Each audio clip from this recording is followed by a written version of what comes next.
Hey everybody, welcome back to my coverage of the PogChamps 3 tournament. This is the final Group C match, Tubbo versus Michelle Khare, and Tubbo currently leads 1-0. If you missed the first game, you can check it out in the info card up there. Come back and watch this video, that'd be awesome.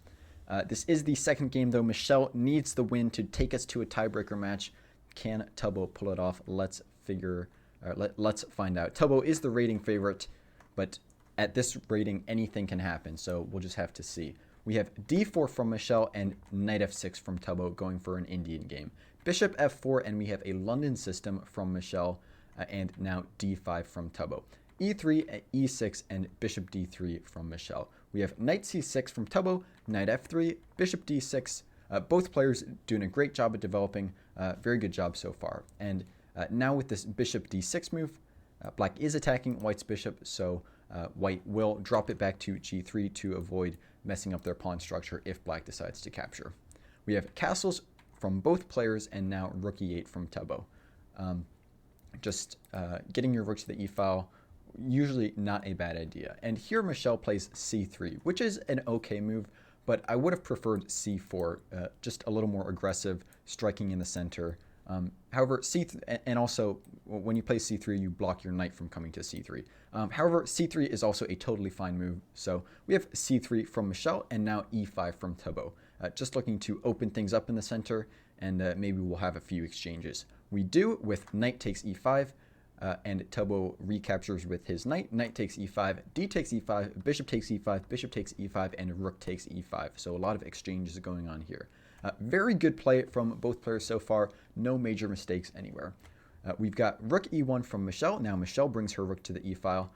Maybe developing the queen or the knight would have been better, because really you want your rook on this d-file. However, this e-file is not too bad of a file either. We have g6 from Tubbo, and I really like this move. Just getting some space from your king, for your king, which will be nice later on in the game potentially, and also countering this light squared bishop. One thing to note is that if you want to make a Luft move where you just get some air for your king, look at what colored bishop your opponent has. If they have a light squared bishop, you should make a Luft on the dark square, and if they have a dark squared bishop, you should make a Luft on the light square. This is structuring your pawns so that you counter the squares that your opponent's bishop can control, and also the square that is available for your king can never be controlled by the bishop. So it's good for those two reasons. So Tubbo does play g6, which aligns with that principle, so it's very good, and Michelle finishes development with knight d2. We have bishop f5, now Tubbo completing development, and now knight f3 from Michelle. And you have to be careful about this bishop f5 move, because if this rook ever moves away now, white can capture and rip open black's king side, which definitely won't be good. So when we have knight f3 by Michelle, Tubbo actually has to find a single move here, which is bishop g4. You don't want to move your rook away, because then bishop takes f5 and your king side is totally ripped open. So you have to play bishop g4 and pin this knight to the queen, so the knight cannot take your rook, basically. And Tubbo does find this move, bishop g4. Just fantastic chess from both players so far. We're on move 14, and no major mistakes have been made from either side. So this is amazing for a PogChamps game, especially with both players under 1,000. Just incredible. We have rook c1 from Michelle, just trying to get that last rook into the game. Once again, probably developing the queen and then bringing to the rook to the half-open d-file would have been better, but rook c1 is a fine move as well. We have now knight e4 from Tubbo, just activating that knight, and now c4 from Michelle. And this is really the first mistake, but it's not really that obvious why this is a mistake. The reason is because now Tubbo can play bishop takes f3, and after queen takes f3, now Tubbo has rook f5, and this is a skewer on the f pawn. So wherever the queen moves, black will be able to pick up that f pawn. So if the queen moves to h3, for example, now there's knight takes f2, a fork on the bishop and the queen. So the queen would have to move somewhere like d1, and now we have knight takes f2, gaining another tempo on the queen, and we're going to pick up that bishop on the next move. So Tubbo could have gone for this. However, he instead plays c6, simply solidifying this center. And this does give Michelle the chance to go for this sequence of moves, which starts with bishop takes e4. After rook takes e4, for example, we could have c takes d5, and now black doesn't want to take back because white could give black an isolated pawn. So first, black would deflect white's queen over to the f3 square, so bishop takes f3 and queen takes f3, and now queen takes d5, and after rook e to d1, for example, queen e6. Black's pieces are a little bit awkward. This rook is a little awkward on d4, and we would go into a mostly equal endgame where white is probably better because, once again, this awkward rook, and white has this control of this open d file. So white could have gone for this where they're slightly better here, but instead we simply have queen b3 from Michelle. And this is actually a huge mistake, but once again, the reason is not very obvious, or may not be obvious to everyone. The reason why this is a mistake is because you're now no longer defending your knight with your queen.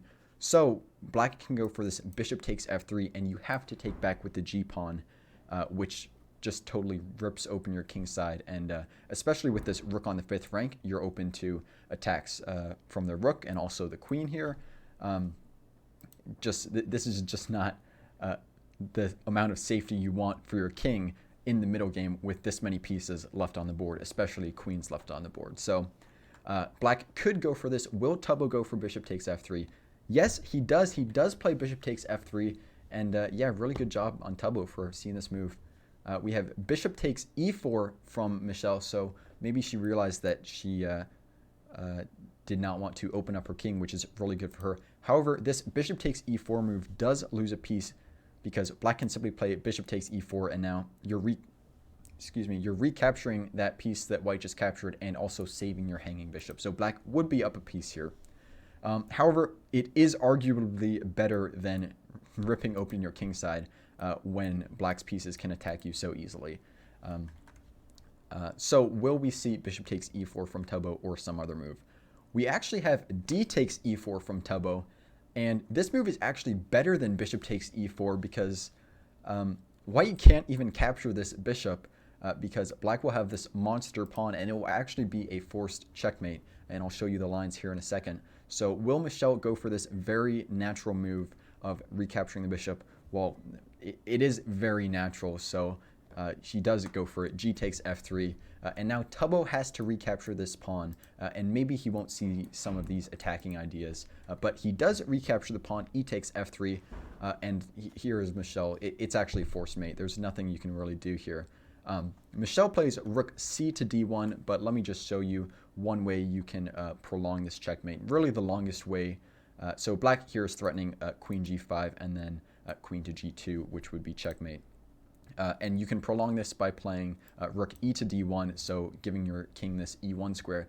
But black can still play queen to g5, and you don't want to go to h1 because that would be immediately checkmate. So white plays king f1. We could have queen g2 check, king e1, queen g1 check, king d2, queen takes f2 check, and now king to c3. You wouldn't want to go to d3 because you would get skewered on your queen. So king to c3, but we have rook takes e3 anyway. However, now you can block with the rook, so you're not getting skewered yet. However, after rook takes d3, now after king takes d3, we can play rook d8 check. The king only has 2 moves, and if it goes back to c3, we have queen d3. This is immediately checkmate, the dovetail mate as it's called. Or if the king instead goes to e4 here, which is the other legal move, this is actually a mate in 5. And you know, the king's on the 4th rank with no protection, and the queen is still on the board. Black is up 3 pawns, including this passed pawn on f3. Just a completely losing position here for white overall, even if black doesn't see this checkmate in 4, but or checkmate in 5. But yeah, that's how you prolong the checkmate. But it's still completely losing for Michelle after this e takes f3 move from Tubbo. But we have rook c d1, and now will Tubbo see the checkmate in 2?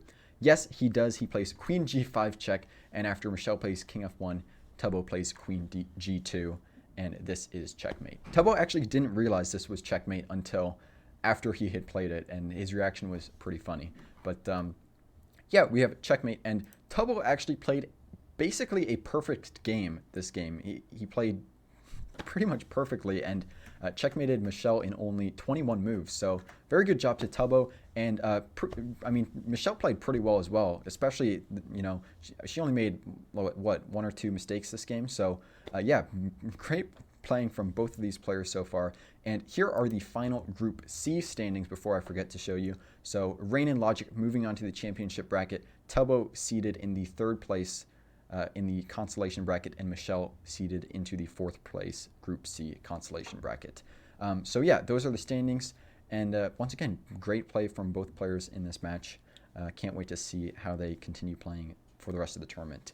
I don't think I have anything else to say about this game or this match, so check out my PogChamps 3 playlist. It's up there, and check out another chess video over there. I do all things chess on this channel, so make sure you're subscribed. And I love you guys. Stay awesome. I'll see you next time.